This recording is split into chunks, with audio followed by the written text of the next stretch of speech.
Okay, what are we going to say? All right, Rodney. So state your full name. Rodney Perkins. And who did you serve with during the Second World War? I was in the 87th Infantry Division, General Patton, 3rd Army.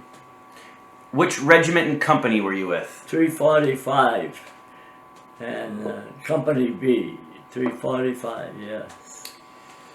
Now, and I even forgot if I was in the... I think at one time we only had, instead of 3 platoons, we had 2, so I get mixed up what platoon back then. Because I got because we lost all our squad leaders, in the Battle of Lodge that one day at Moircy.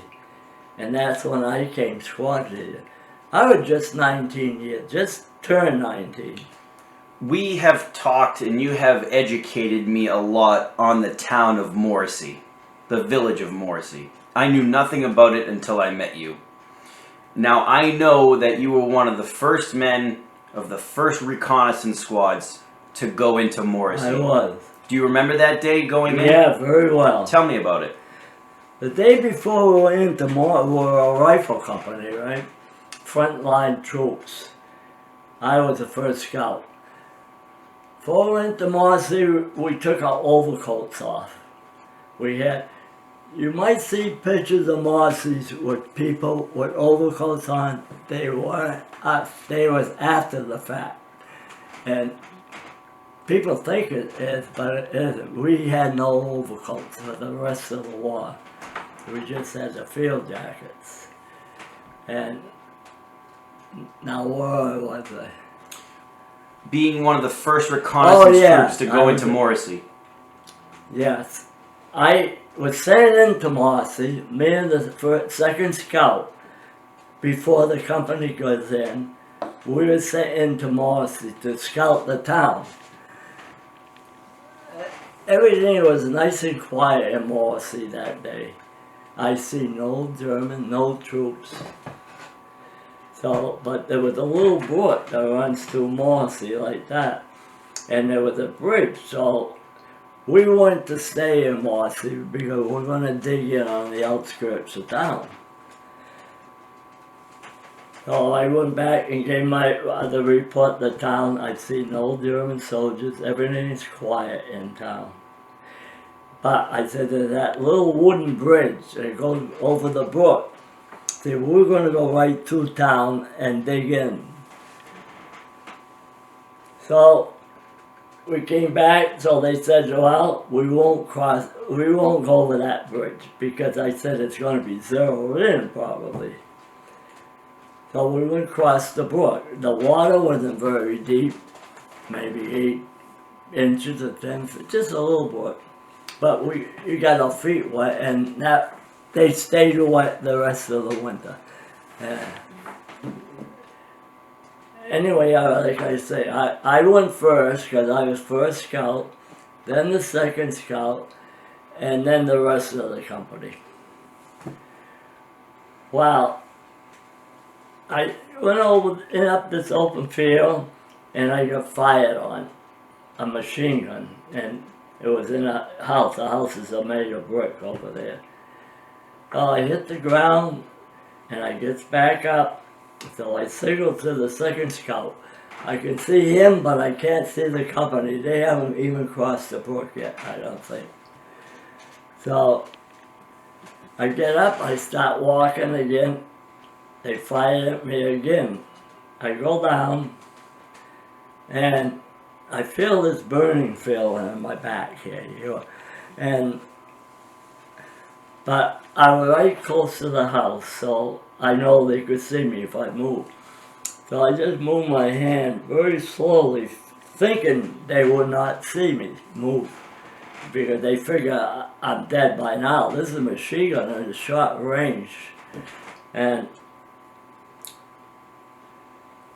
I move my hand up very slow to feel where I'm shot. I know I'm shot because I have a burning feeling in my backside.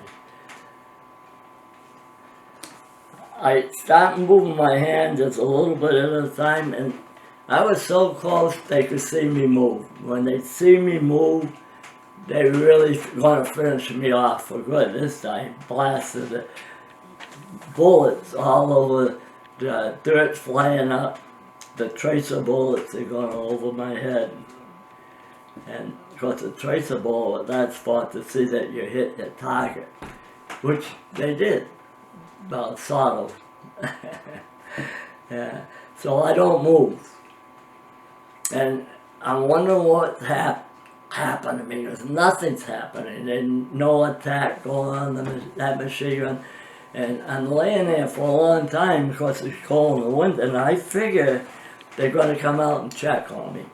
And when they do, they'll probably finish me up. Then a lot going through my mind at that time, you know, you're thinking, of course I don't want to die. So I said, maybe, I'm thinking maybe they'll take me as a prisoner. Then I said, no, they won't do that. But I had my M1 laying beside me, and I figure when they come out, at least I could get a couple of them before they're going to get me for sure then. But nothing happened. They don't come out.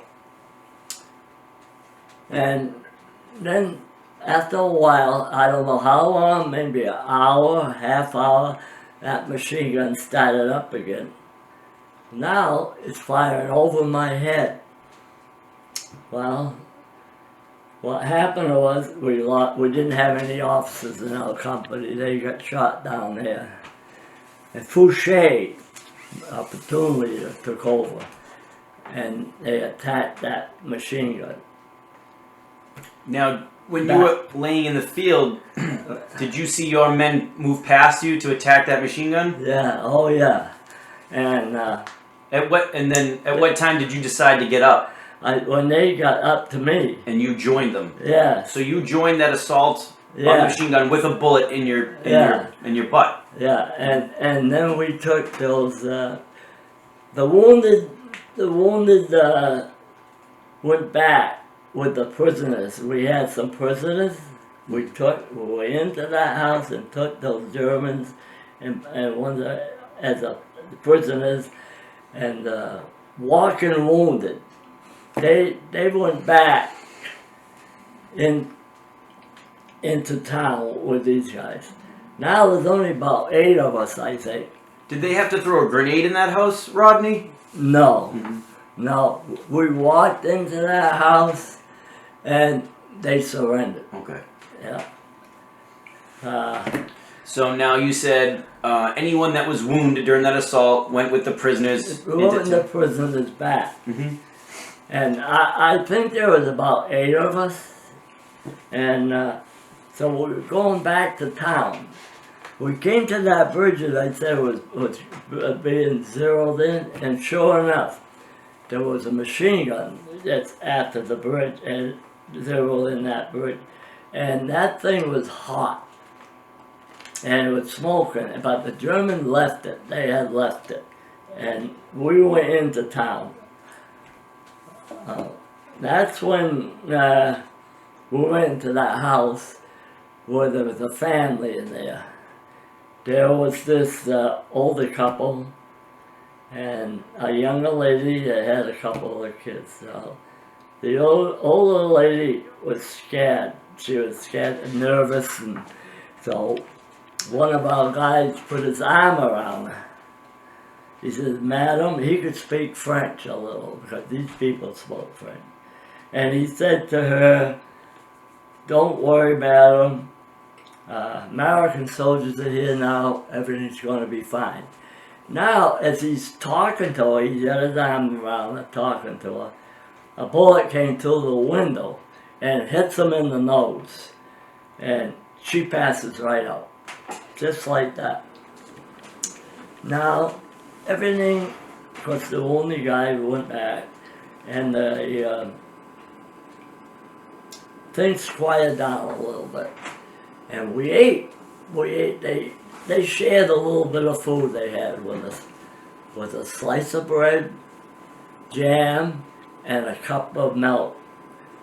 You see, the barn is hitched to the house, you know, and so we had milk, warm milk. One slice of bread, piece of jam, and a cup of warm milk. Well, nighttime is coming now. And the houses, some houses got on fire. Like the one I looked, the house next to ours was burning. Why were the houses burning? They were shelled by artillery, American artillery. I gotta go back to there and tell you why. Our company moved out of town. They know where we were. They said back that time, a runner, they call a runner, to tell us to move out because in '87, our company B, is moving out of town. Well, he never made it. We found him the next day. He was dead in the road. And so that's why we happened to stay in that town that night. He got shelled by him. Yeah, a lot of people don't know, but we were shelled by American artillery. I talked to guys that did it. Yeah, and the people, the civilians, still there. We were there with those people. Then I said, okay, the house next doors were burning. And I looked upstairs, I said, this house is going to be burning. Sure enough, the roof's on fire. So we had like a bucket brigade. I was in the attic. The old man that owns the house was handing me water, and the other people were getting water from the barn. But there was no use. You couldn't put the fire out. The smoke got so bad. The old man don't want to quit now. He's holding me up there. But I had to push him down like off the ladder because I can't breathe no more from the smoke. So he was the owner of the house trying to save his own home. Yeah, trying to save his house. So somebody else tried it because I can't breathe no try to do it. And we couldn't put it out. So now, like I said, the barn's hitched to the house. So he had to let his cows out. This is at nighttime. And when he let his cows out, there was a German tank down the road. And because anything that moved, they would shoot at. And he shot it. We found his cows out there dead the next day. And we found our runner, the guy that was supposed to tell us to move out. He was dead too, right in front of our house. So the German tank machine gunned the cows? Right. Yes, they did. And so we had to move off to another house, and that family moved us down the road to another house. They survived it. Because I had seen them, went back to that town one time when we was moving out of Moircy or that area. And I'd seen the lady that lived there in the center of that town. She was getting water, I believe, from, they have I think, an artesian well or something in the middle of the town that time. And we moved back to it. But after Moircy, we only had, our platoon had enough to make one squad. And that's only 2 days in Moircy. We had enough guys. We had a full squad is 12, 14 men in a squad. So I just turned 19, and I happened to be squad leader then. And we had no officers in our company, no squad leaders, no assistant squad leader. So, like I said, they made up one squad. And that's when I became squad leader. I still wouldn't be squad leader today because I'm not that type of guy to be a good squad leader. Anyway, after Moircy, I don't remember, I don't think it was the next day after we moved out, but maybe a couple of days after, we moved into this area where there were American soldiers there. But these soldiers were out there. and they were frozen. Some was in the foxholes, some was out. And this is where I met some dead American soldiers stripped of their clothes, all their clothes. No underclothes, no clothes at all. Because that bothered me.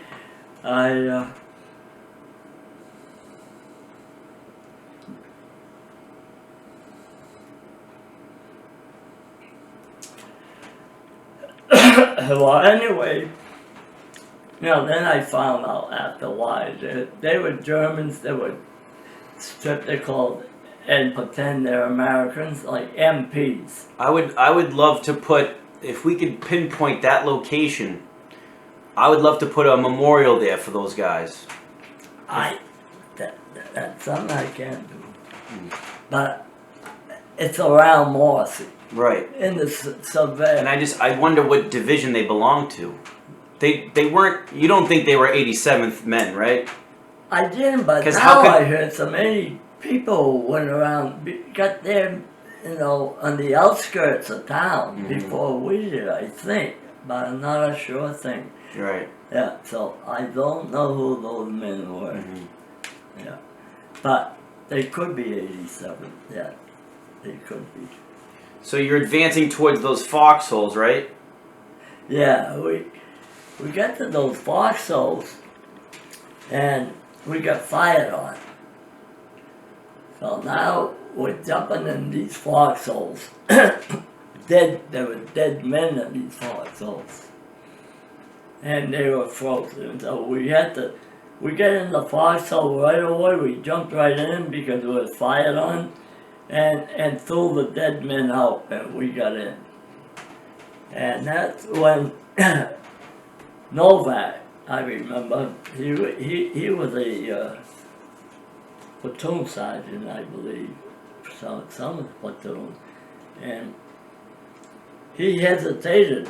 He didn't want the hole he was going to get in had a dead man in it, so he hesitated.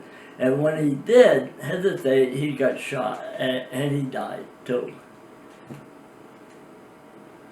So anyway, after Moircy around there, that's when we only had enough of men in our platoon to make one squad. That's in a couple of days. Did Sergeant Nowak die right away? Not right away, but not long. He didn't live too long. No. Where was he hit? In the abdomen or? I don't know where he was hit. Yeah. Maybe more than once, probably. I don't know. Poor guy. No. Well, there's a beautiful monument to him in New York where he was from. There is? Mm-hmm. Oh. Because he was a semi-pro baseball player. Yes. Yeah. Yes, he was. I think it was a picture of the St. Louis or somebody like town like that. I forget. I don't know. I forget who he played for. Yeah. But out in the middle of West someplace, I believe.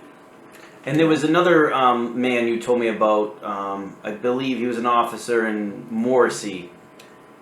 Oh, a squad leader. Yeah. What was his name? I think it began with an L or something. And when we went to the cemetery, I told you the wrong name. That's why we couldn't find him. I know, and I found him later. I can't. Yes, Sergeant Keel. Yes. Keel. Yes. Yeah, it was Teal with a T. Right.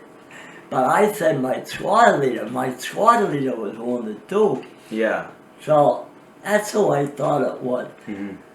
Then it came to me. I tell them the wrong guy. They'll never find him because it was Teal with a T. Huh? It was Teal. Yeah. Not Teal. Yeah. Anyway, Warren Basho was with him. He was the heavy weapon man, and Keel. There was a barbed wire fence, so he had to get through it. Is this in Moircy? In Moircy.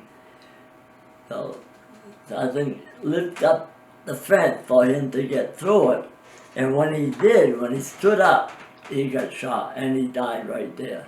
Yes, and so there wasn't too many of us left. Not in our platoon. Our platoon took, beating. The whole company did, but I got that list of all the guys.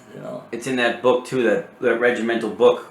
I Company B, the story, personal story, the Company B, we got all the names down there, most all of them anyway. Yep. In your stories in my book, The Rifle. Yeah, yeah. You got all the names? No, I don't have. I'm not going to have enough room to honor all those men, but. Yeah. Yeah, well, there's 50-something names in there. Mm-hmm. And that's in one day in Alpatoon. They're talking about Alpatoon, yeah.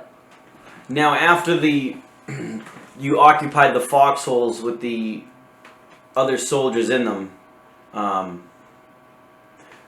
where did you go from there? Did you have to, you guys are taking fight, did you repel the enemy? Did they try to attack? After we left there, it's blank. I don't know. I don't know where we went. I remember that very plain. But how we got out of there or left, I don't know. It's all blank to me. Yeah. I think you told me after that there was a time when you were coming across some Germans, right? And you and the captain had to throw grenades and take them prisoners. Yes, there was one area one night. That's when Captain Shelton got shot in Moircy. He had got a bullet to his head, but he lived. I talked to his wife maybe 40 years after, and she said he was in hospitals for 5 years. But when I seen him, he had two sons and a wife, and he was in a wheelchair. And he says he remembers. He said he remembers me. You know, I kind of doubt it, but maybe he did. You know, nice man, nice. We had 3 officers, you know, after that in Moircy that they didn't last very long, but good guys, real good men. Yeah. But, oh yeah, you were saying that you and the captain. Yeah. Went in the foxholes. Well, there was Germans, but you didn't pull the pin. That's right. Was that also near Moircy, or? Yeah, it's not far from Moircy because Captain Pike was still with us. Mm-hmm. And so you guys find some. There was these microphones set up there. Now I even think to this day I thought that was German because it was in German and English. And I said, well, they telling us to surrender or they're going to come and take us out of our foxhole. So headquarters had set up a microphone. I don't know, even to this day, if it was us or the Germans. It was in both languages. To tell the Germans to surrender or to tell you to surrender? They was telling us to surrender. Okay. This is what I thought. Mm-hmm. I said, so we're ready for the Germans to come, you know. They're going to make an attack on our foxholes tonight.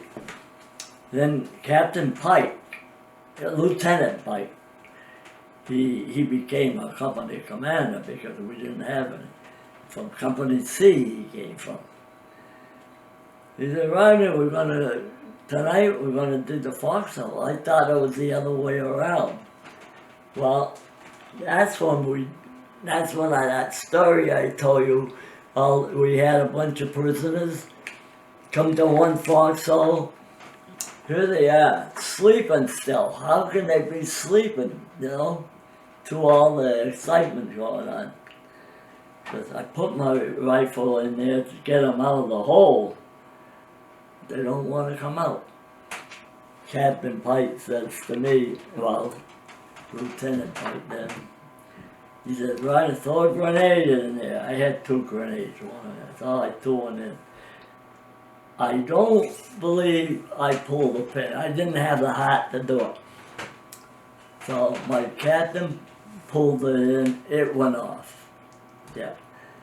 And then by the time we had a bunch of them and we had somebody guarding them, it was at night, and a German up in the tree had a burp gun, and he sprayed the area. And when he did, our Americans, the guards, hit the ground. The Germans ran off. We lost all our prisoners. So when they wouldn't get out of the foxholes, had they already been captured at that? Did they have weapons? I could hear them, but they wouldn't get out. They didn't. Oh, so they didn't surrender yet. No. Okay. They was in the fox. So how many Germans do you think he killed with the grenade? I don't know. I would say 2. Mm-hmm. Yeah. Not my grenade, but it could have been. I'm sure it blew up anyway with another grenade next to it. It's not. You know, it's not nice to kill anybody. You know, to me, it wasn't. It bothered me. Mm-hmm. I don't blame you. And I think after that incident, you were telling me about the replacements you guys got. Oh, yes. And I don't know if I told you about the Siegfried line, but now we haven't gone through the Siegfried line yet. You want to hear that stuff? yes, and please. Oh. I was a demolition man, and they taught you to get these bunkers, fortified, you know, they maybe got 6 feet of concrete reinforced everything. Yeah, a grenade or anything, you can't blow them up. So there was 2 other men with me. One man was a primer card. The one had the fuse to put in and then the primer card. Then we were supposed to be, I was the one to throw in a vent. Because they had vents, the only way they get air, you know, so they had a vent. And we was told if you get up on top of a bunker, you could put a charge, TNT, down through the hole, and you know, that's how they were surrendered. Anyway, that's what happened. Our company really fired everything they had at this bunker. So while myself and 2 other men went around to get on top of the bunker. I got on top of the bunker, all right, but then I'm waiting for the other 2 guys for my primer card, my firing cap, and nothing. They don't show up. I guess they chickened on me, so I'm up there alone. So then I got back safe.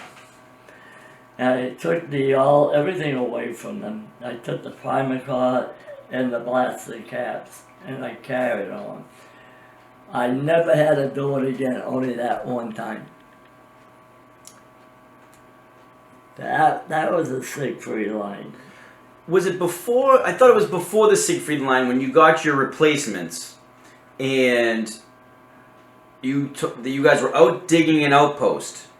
Oh, an outpost. And then a German walked right up on you guys, and the replacement thought he was an American. Yeah, well, I took 2. That one 2 was that. young replacement men. Was that before the Siegfried line? No, it wasn't the Siegfried line. Okay, it was after. All this is happening close together, though. You know, Siegfried line was right after this. Anyway, see, I could be screwed up sometime on some of the timing, but it was all the same time. So I put it said we get some replacements, I remember, so it had to be a little bit after Moircy. So I took these 2 young guys, never been in combat, just got these guys probably that day, I guess, to put them in an outpost. But we started digging in, and it was close to the Germans who were digging in. They were in the wooded area. You could hear them. And then they stopped, you know, any noise, they were firing. They were all gun-happy guys, I guess. So they started digging. The ground, it was a lot of snow then. So that's after Moircy had no snow. It was after Moircy. And it was a lot of snow. So we were digging, but they're having a hard time to make a hole. I said, boy, you know, so they weren't doing good, so I said, look it, one of you guys stand guard and I'll try to dig for a while. I looks up and the kid says, halt. Then he says, I thought you was a German. Now I said, he's a German, you know, you shoot. Because the German had his burp gun, a patrol, he had a white sheet and he had a burp gun. He had that burp gun part way off and I hollered, shoot, because he's going to spray us. He did. He took the whole 8 rounds into that guy. The German falls back and he starts mumbling. He's not dead. He mumbles in German and write it out foxhole. I said, well, this is an end of this because they I said, we don't have a foxhole. So morning's coming now and no hole, maybe a foot deep. So I called on the phone. I said, we're going to be attacked by the Germans and we're coming in. Because don't make no sense to stay here because we're dead. We killed a German soldier here, we're dead. So we're coming in. Whoever on the other phone says, no, you can't come in. All outposts, the colonel says, has to stay out. Well, I said, the colonel said that? Well, I tell the colonel where to go because we're coming in and tell everybody in our platoon to hold the fire until we get there. So the guy on the other end, the company headquarters says, let me talk to somebody else. I gave it to the kid and the kid said, oh, son, we can't leave our posts. You can't? You just follow me. You're gonna follow me because I said, see the dead German soldiers? That's you. That's us. We're dead. So we aren't staying here. And then you follow me and do what I do. Now the snow's deep. We took off. So I said, we're coming in. So tell everybody to hold the fire till we get into a foxhole. Sure enough, I looked up to our flank. There was a squad leader. He setting up his machine gun and he's pointing right to us and the rest of the squad coming after us. Then we take off. I said, well, the snow's deep as we're running and they're shooting at us and The Germans are shooting at you? Oh yeah, and we're taking off. And the snow was steep and so I said, these guys do everything I do. So I hit the ground because the snow is deep every a little while so that it wouldn't have the sight on us. And then when we come to our foxholes, I said, you jump into any foxhole, you don't look for yours, any foxhole, you just jump into it. So that's what we did. But our small weapons are frozen, a lot of them not working. But we had mortars set up in the back, and they all worked. And those Germans, I could see them standing and they were surprised. They thought we were just a patrol or something. And they're all dumbfounded. And the mortars came in and when I jump in my foxhole, I take my rifle. It's clogged up solid with ice. Because we were taught in basic training, if your rifle isn't clean, it will blow up. But I think some of that just to make us clean it. Anyway, I get in the foxhole, I pull my rifle out, and I duck down and I pull the trigger. It blew the ice right out of it. So that's probably not true what they were telling me. I don't know. What would you say to the Belgian people today, 76 years later? Well, it was so nice going back to Belgium, you know, and the people are so beautiful people. They are so thankful, and and overwhelming. And when we went there, they gave us so much respect and love. You could feel it,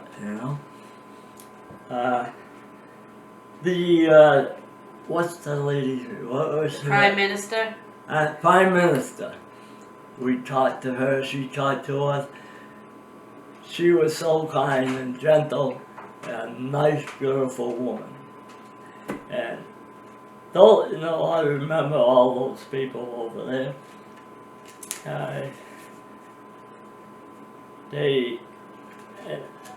Remember that restaurant we went into with all the pictures on the wall? Yep, the Cafe Carré. Yeah, and some people got a picture. I said, I don't know, I wonder if my picture's up on the wall. Sure enough, it was there. And some people was carrying it. And I signed a couple of them. Mm-hmm. Yeah. And one guy, I remember bending over, he said, will you sign my shirt? His shirt? Yeah. Oh, yeah. They have a tremendous amount of respect for you. Respect. And they give us so much respect. And when we went to France, we got off the plane in France. That town, what's the Metz? Was it? No. What's the town? Was it Reims? Reims. Reims. Nice looking town. Mm-hmm. When you guys didn't see this, I came out of the restaurant, and there was this older lady. I don't think you see it. You didn't, anyway. No. She said something to me in French. So I said thank you, and I started walking away. And somebody else on the sidewalk said, Mister, she wants her grandson to meet an American soldier that helped save the world. And that was in France, and that was a good send-off, I think, because you hear the French people don't like Americans and everything. It's not true on everybody, Right.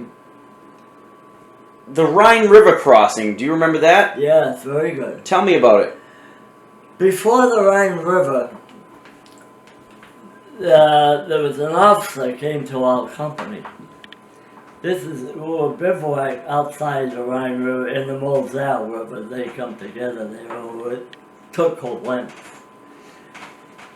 And there was, I don't know, I think it was, I was called in, headquarters company, and a couple other guys. And they told us this what we're going to do. It's a mission we're going to, because Hitler had all his beautiful bridges blown up, you see. And I guess and the Moselle and the Rhine River there, I guess they thought they were going to slow us up, and they didn't very much. Anyway, he told, we were going to go down to the river and just mine these bridges before the Germans blew them up. But we were going to sneak down there, and I don't know how many miles we were out of town.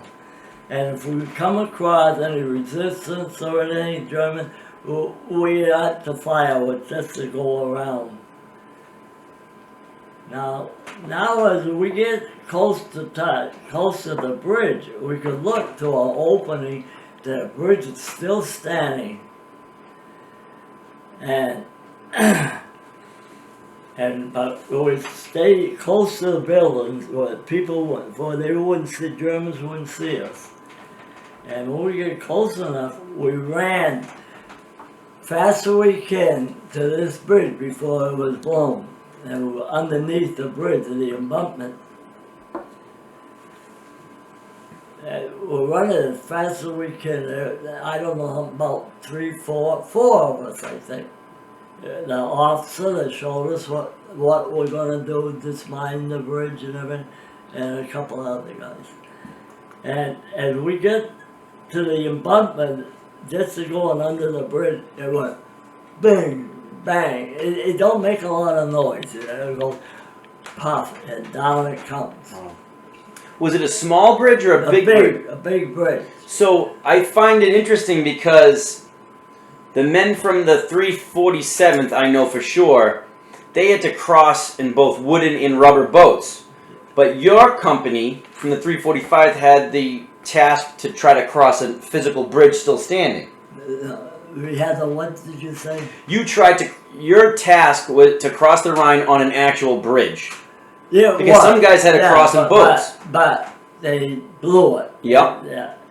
But we wouldn't have crossed the little boats like that. Okay, but later in the day. I don't know. Because some guys had to leave at like 4 in the morning when it was still dark and the Germans were shooting flares. It wasn't that. No. Do you remember what town that was in when they blew the bridge? It's a small town, Koblenz, right? Almost in just out of Koblenz, down the river just a little bit. We got a monument, not a monument, a plaque there where we crossed. So, when you guys eventually crossed in boats, was there any resistance or any fire on you? There was some, but I don't even, if we lost some men, I don't remember. There wasn't many. Okay. Company 347, I think, maybe did.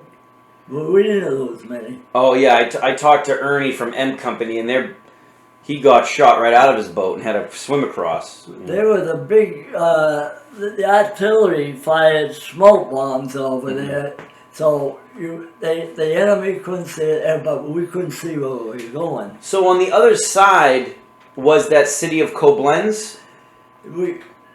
Or was Koblenz a further? Koblenz before. See, Moselle and they come together like this, and that's where the city of Koblenz is, the capital of the Rhine. It's beautiful country out there.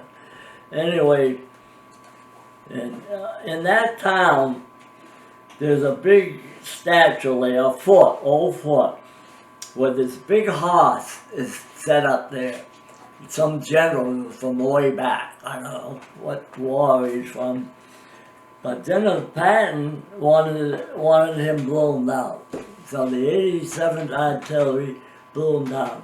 He went down in the river. We went back over there in 93. He was back up there. They restored him, and he looked beautiful up there. So Koblenz was before the Rhine River crossing?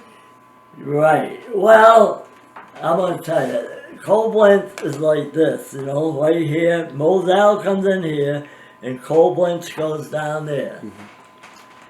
We went, and we took that's before the crossing, Then we made the crossing, Okay, so it was Moselle, then Koblenz, then the Rhine.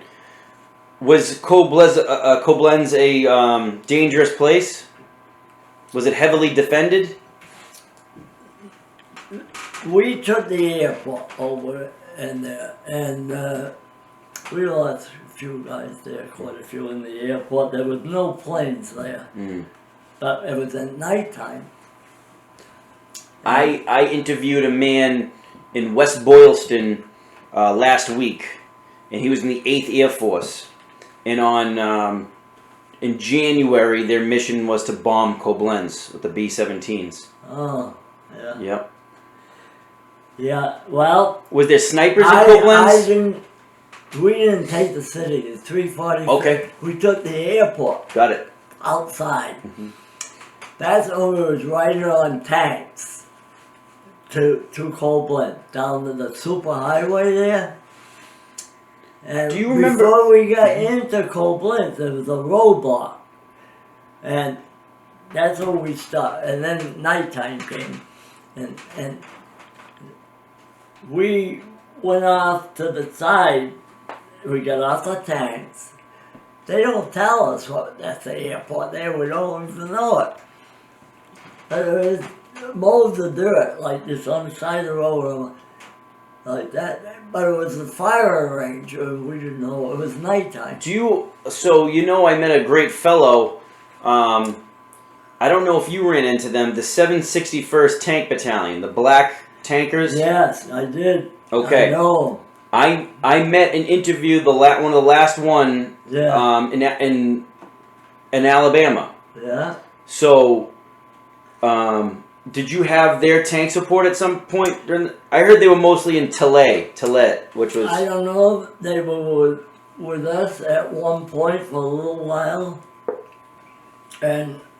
but I don't want to go into, we had this compute, the town, they claimed they took the town and the 87 had taken it at them. But anyway, I don't want to, we'll forget that. Yeah, forget it.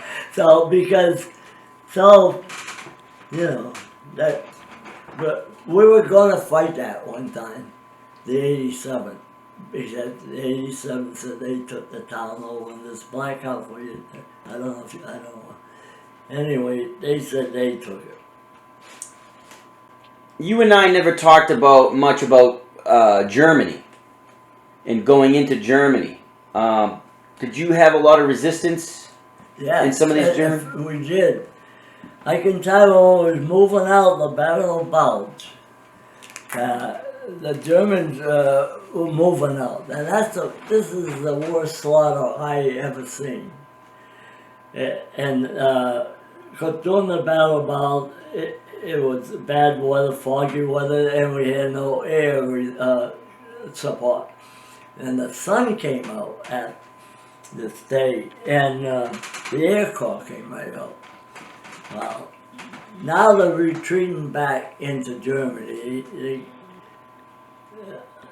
Troops, and people don't realize, but World War II had a lot of horses. The Germans used a lot of horses. They pull stuff, their equipment with horses, especially in the Bulge moving out.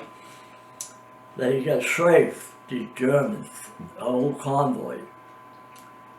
There were horses wounded, some are dead soldiers. We were behind them, I don't know how far, half a day or what, and we were walking over these guys. These guys, Germans, are all over the place. I can remember walking over one guy, a German, and he says, Vodka, you wanted water. He had a crease in his head and he got shot. And I went to stop to give him a drink of water. He never got it because everybody took off, and I left that guy, but I never forget him. He just said, vodka, you wanted water, and he was dying because he had a big crease in his head. Yeah. And that was the worst slaughter I've seen. But there was all over the place. Good. Did you see a lot of German civilians? Oh yes, we go into a town, we'd see a lot of them. I went to someplace, they had the white flags out, sheets, and the whole town surrendered, the civilians. Now, the Nazi flag that you have, that all the men signed, did you remember where you got that? I don't know why. It was a small town, I know. It was in Germany? We went into a house, and it was in a house. And I found the flag there. So I had my platoon sign it, you'd seen it. What about Bacon, not Bacon, what's the name, that English guy that came Duncan. Duncan. Mm-hmm. He said, I showed him the flag. Oh, those are flags that were not, they had them on vehicles, the flag, the Nazi flag. Yeah. Well, what does he know? He wasn't in World War II. But I always hear stories about American soldiers going through Germany, and then the resistance in the towns were young boys and old men. Is that true? That's true. I can show you that boy, 13 years old. Yeah. Yeah. Well, there were the older men, young men. And when they went to plow in Germany, it was on the Czechoslovakia line. Plow in Germany, it demolished. There wasn't a building in that city that wasn't touched. And if you go down to the center, you couldn't even drive through there because it's all rubble, Went through there, and there was an old man already cleaned the bricks to start building again. I got a picture by somebody showed me on the floor of Moircy, plowing Germany on the check to my, it's a beautiful city now, they tell me, yeah. And, you know, that's why one of the reasons, you know, the Americans were we're the greatest nation in the world. Our enemy, how we build them up, you know, help build them up or build them up, that never happened before. I doubt it. You know, the Marshall Plan and everything like that. When, what's his name came out with that story, greater than it just went through I didn't think nothing of it. But as the years went on, I think, well, it was the greatest we ever had in this country because we weren't divided. Everybody was on the same page together, you know. Now, lastly, we'll talk about, you finally linked up with the Russians, right? Oh, in plowing, yeah, right on the Czechoslovakia border. Actually, we was in Czechoslovakia, but I think I met him in plowing, Germany, right on the border of Czechoslovakia. The German soldier, that is where we met. He came up to me and he gave me that big bear hug. I never forget. The Russian soldier. The Russian soldier. And he gave me that ruble. And I still have that, of course. Yeah. I always wish the heck I had, if we had trade address, you know, it would have been great. Did you realize that a lot of Germans rather surrender to Americans? Oh, yes. At that point, near plowing in that area, they came out by the thousands because they didn't want to surrender to the Russians. I mean, they're going to take revenge, you know. Yes.